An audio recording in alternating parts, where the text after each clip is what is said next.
ఏంటో నాకు చాలా రోజుల నుంచి పిట్టు తినాలి అనిపిస్తూ ఉండిందనమాట. అయితే నాకేమో చేసుకోవడం రాదు. నేనేమో ఇక్కడున్నాను, అమ్మ వాళ్ళేమో ఊర్లో ఉన్నారు. అమ్మ ఎంత ఫోన్‌లో చెప్పినా నాకు అర్థమయ్యేది కాదనమాట. సర్లే మమ్మీ నీ దగ్గరకొచ్చినప్పుడు చేసి పెడుదువు గాని అనేసైతే చెప్పేదాన్ని. అయితే నేను మామయ్య వాళ్ళ కూతురు ఫంక్షన్ కోసమని అమ్మ వాళ్ళ ఊరెళ్ళాను కదా!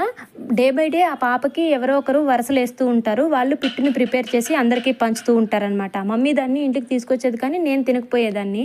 ఆ పిట్టు చూసాక నాకింకా పిట్టు మీద క్రేవింగ్స్ ఎక్కువైపోయాయనమాట. ఇంక నేను మా మమ్మీకి చెప్పాను, ఇంట్లో అన్నా ప్రిపేర్ చేయి మమ్మీ, నాకు ఎక్కువగా తినాలనిపిస్తుంది అనేసి. బిడ్డ నోరు తెరిచి అడిగితే ఏ తల్లి మాత్రం కాదంటుంది చెప్పండి. అయితే నేను అప్పటికప్పుడు అడిగాను అనేసి మమ్మీ అయితే ఇడ్లీ రవ్వతోటి ప్రిపేర్ చేస్తుందనమాట. నార్మల్‌గా అయితే బియ్యపు పిండితో కూడా ప్రిపేర్ చేస్తారు. కాకపోతే దానికి కొంచెం టైం పడుతుంది.